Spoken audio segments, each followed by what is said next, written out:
Ladies and gentlemen, welcome back to the CSTV. I'm your host, Kathleen Egal-Toto, Madam CS, and this is The Striker. Stay tuned and have it raw and real. The Striker today leads us to Meru County. We are examining the recently concluded case of impeachment against the current governor, Meru County, Honorable Bishop Kawira Mwangasa. And the questions that the striker is asking today are the problems and the challenges that the Governor Bishop Kawira Mwangasa has faced in office since her election in August 2022, like 3 months ago. A reflection of what women political leaders in this country go through, or it was just an isolated case. Perhaps we need to understand Governor Kawira. Honestly, looking at the story of Governor Kawira, she is a typical example of rising from grass to grace. From being born in 1973 to be brought up by her own mother after the father passed on, to entering in politics in 2013, she fired for the position of a member of parliament in Pura constituency and she did not win.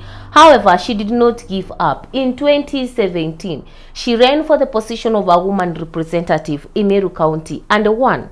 And truly, the parliamentary records shows a woman who exactly knew what she wanted, evident in her policies and what she fought for during her tenure as a woman rep in that particular National Assembly representing the people of Meru.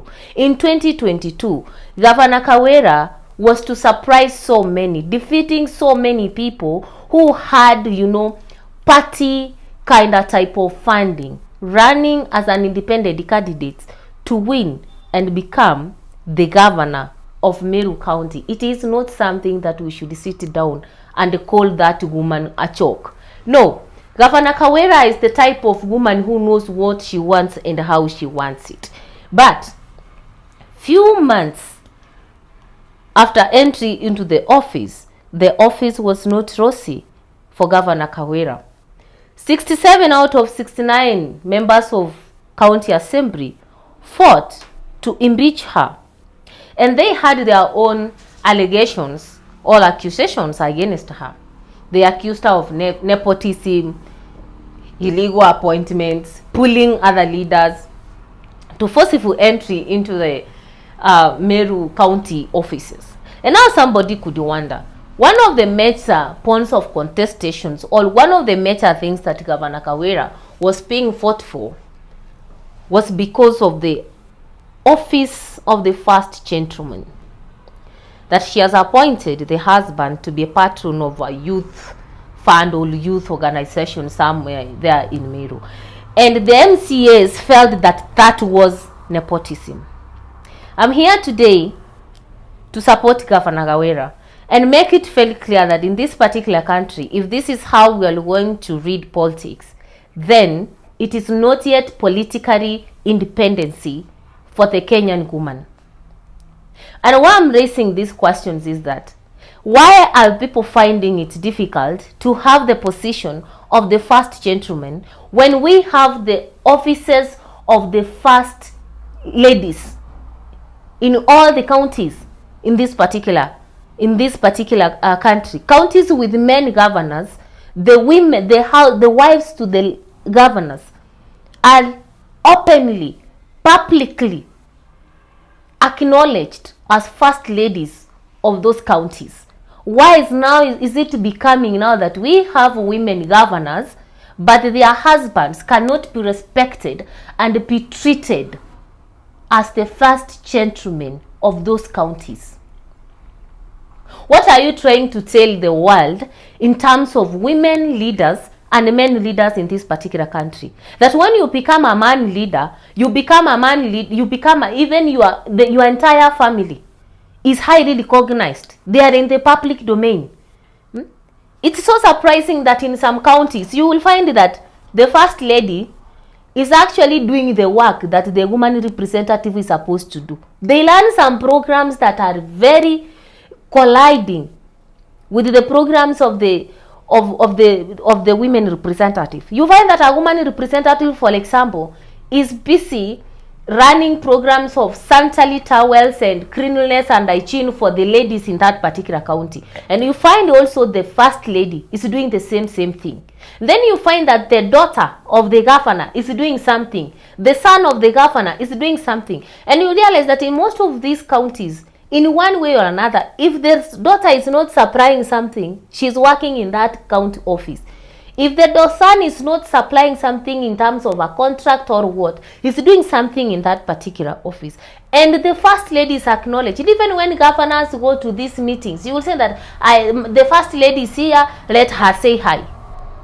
But now, Governor Kawira is married, the husband is alive, is very active, is been given a small position in that particular county. MCAs are up. She's practicing nepotism. Stop that joke. Let's be very honest. At what particular point do we call nepotism nepotism? Does nepotism apply for women governors or women leaders in this particular country? That when they become leaders, they are supposed to come out as if they are single women. They don't have families. You know, it is kind of type of a joke.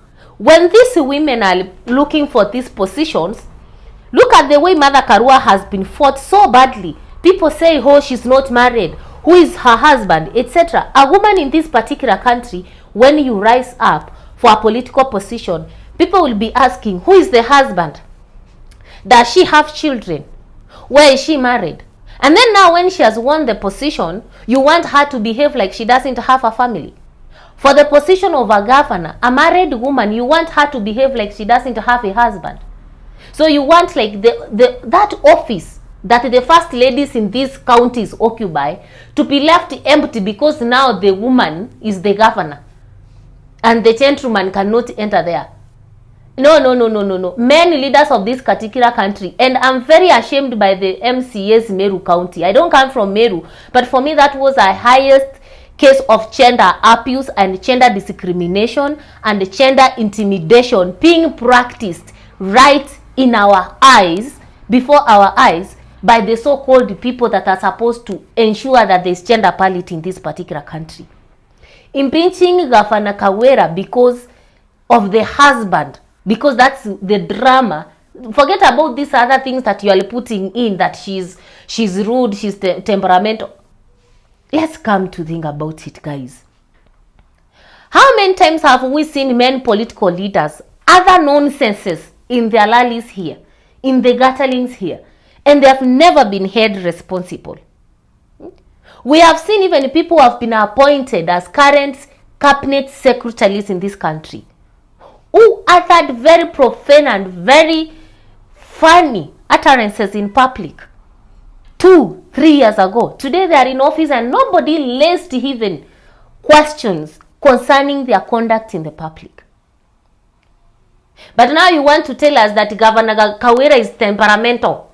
And because of her temperaments, now she's not worthy to be a leader. Because men are allowed to be temperamental, abuse people, utter bad utterances in the public, and nobody questions them because politics is for men. I find that one so an archaic and primitive way of thinking, especially in this particular century. We cannot be pushing women forward for leadership, but when they get these particular opportunities, we want them to behave like their voices should not be heard. They have to behave the way you men want them to behave. No. We talk about how Governor Kawira was appointing his families into offices. I want us to a simple investigation even into members of our parliament, the members of parliament. You will find that somebody is a member of parliament who is the secretary, his nephew, or his niece. Why are we not asking them? Why are we not asking them? Because it does happen. Carry out investigations and come out and prove me wrong.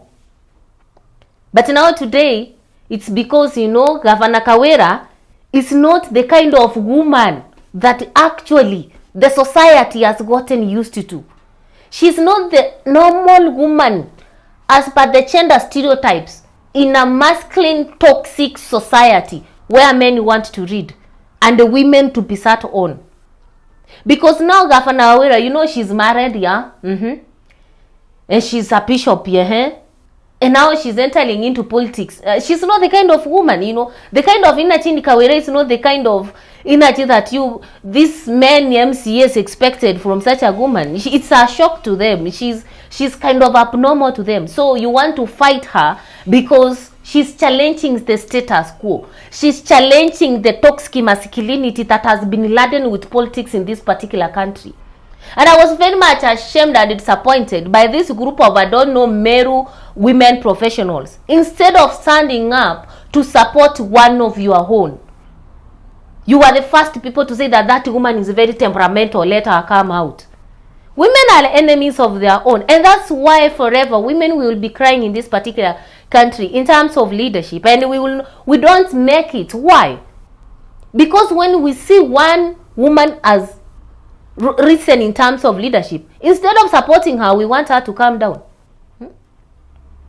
I was also very disappointed by this lady. I don't remember her name, but she was part of the committee in the Senate giving Governor Kawira a lecture. I didn't see that lecture as important. That was not the right place to lecture Kawira. It was so funny that the only mistake that Kawira had was just being married and appointing the husband as the first gentleman, as the patron of a youth organization there. We have our women, the first ladies, doing all sorts of projects, and nobody has ever questioned them. Nobody questioned the outgoing governor, the former governor, Meru, Kiraitu Murungi, and the appointments that he did about his wife, who was the first leader then. Now, the first gentleman of Meru became the first, you know, the husband to Kawira, but the wives to the governors in other counties are the first ladies. You know, it beats logic. And for me, it was so bad, and it was even so bad for a woman leader, having have been in these parts and these streets of politics, to start giving Governor Kawira a lecture at that particular time. It's not like Kawira is not learned. It's not like Kawira is not educated. It's not like Kawira does not understand the women leaders who have been in this country there before. Even students of history who are not even into politics can tell you that we had great women like VP CEO, Julia Odhiambo, etc. So why was it necessary for you to start pushing another woman in the Senate that, you know, I don't know whether women looking at you could be like, this is what women leaders can offer, if you can really be the reason a woman can be elected again. And I'm like, have you ever yourself fight for the position for an elective position as a governor before you come to push another woman in a humiliating way that she has let you down? She has let you down simply because she is married. She's let you down because she has decided to choose the husband as the first gentleman, and she has appointed her for certain position. Honestly, who doesn't know the kind of political wars that the women like VP CEO had to fight in this particular country for us to speak of them so much like that? Look at people like Charity Ngiru, the kind of abuse they have received from the public simply because they are women. And we are here pushing another woman in the Senate, and you are a fellow woman leader. That was so wrong of that lady. I don't exactly remember her name, but that was so wrong. I didn't see the lecture, honestly, a necessity at that particular time. I didn't see it. I did not see it. I'm sure that even the first woman MP in Meru, when she spoke, or when she responded about this Governor Kawira thing, she told Governor Kawira, tread carefully, because she has been in the same humiliation by men. And when these men start, they never let you go. They make sure that actually they have done exactly what they wanted to do. Why? Because we have christened politics as a masculine game. And any woman who enters into politics, we have these names that we brand them. The Iron Lady, you know, the deviant one. This one thinks like a man. She speaks like a man. You know, we want to associate everything political with masculinity. That a woman who enters into politics, she must be deviant. And that's why we are always quick to ask, does she have a husband? Does she have a family? Because we imagine that only abnormal women can enter into politics. No, no, no, no. Come to think of it, and this is a very clear message I'm sending to everybody outside there. And allow me to agree with Karen Nyamu on this, that it's high time that you got used to women leadership. The women that you have been sitting on for a long time are not the same women we have today. Get used to women leadership and get used to the office of the gentleman. Because more women are going to fight for the position of governors, they're going to fight for presidents, they're going to fight for senators. And it is so even so shameful the MCAs to impeach a woman because she has appointed a husband into the position of the gentleperson, because even your own wives, you MCAs, are treated as if you can think they are the women reps of the counties. Whenever you go anywhere, you target them wrong and you are like, you know, I came with my first lady. Your wives are some of the reasons that the directorates cannot even actually access you. We will have to pass through them before we reach you. And you are here actually impeaching another lady simply because she decided to stand on her ground. I'm a married woman and my husband has to be in the picture. No, no, no, no, no, no, no, no, no, no. The same way you want your wives to be respected, also respect the husbands of the women political leaders in this country. Stop victimizing other people's spouses.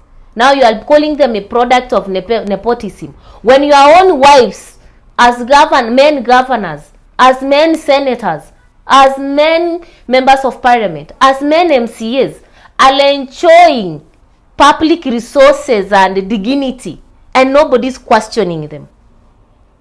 Don't do that to women governors in this particular country. Let this be the first and the last case we are experiencing of a woman being impeached because of the office of the first gentleperson. What are you telling us in this particular country? That we married women can never be governors in this particular country, and if we become governors, we should not bring out our spouses. All our spouses should not do anything in the counties because they are spouses.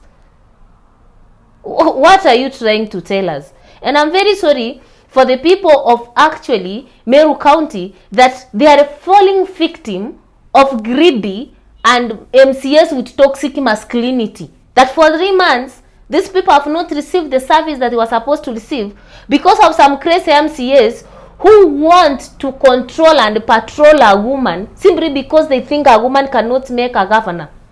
Now she surprised you, she became a governor. Now you want, you have to do it in our own way, or else we are not going to give you the support in the county assembly.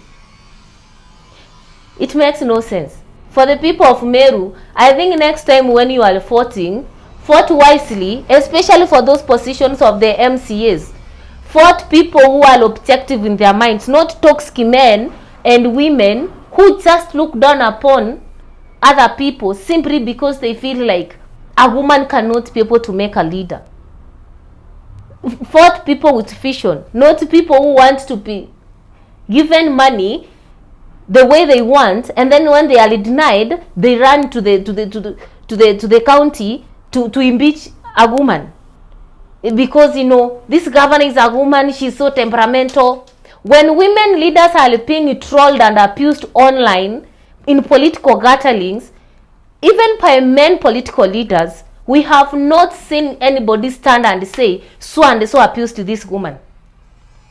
But now you are telling us that a woman has bullied you. It makes no sense. No, no, no, no, no, no, no. Get used to the position of the first gentleman. Because this generation of women will fight for governors, even presidents in this particular country. The same way you want your partners and your spouses to be accorded respect and dignity because you are political leaders, also accord the same dignity and respect to the women political leaders of this country and their spouses. Otherwise, this case of Governor Kawira is not an isolated case. It is a tip of an iceberg of what political women leaders in these particular countries go through in their campaigns.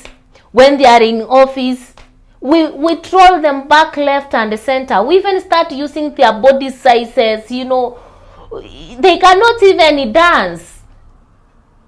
peacefully, we call them prostitutes. But when men dance, we don't call them prostitutes. A woman leader in this particular country cannot have just his time in the pitch peacefully. His photos will be circulating everywhere in the social media, but that one does not happen to men in this particular country. No. A woman leader in this particular country cannot pledge his support for a certain man leader in this particular country without being told that she's sleeping with that man.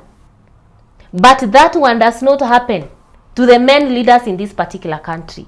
And it is high time that the current parliament enacted the two that gender rule.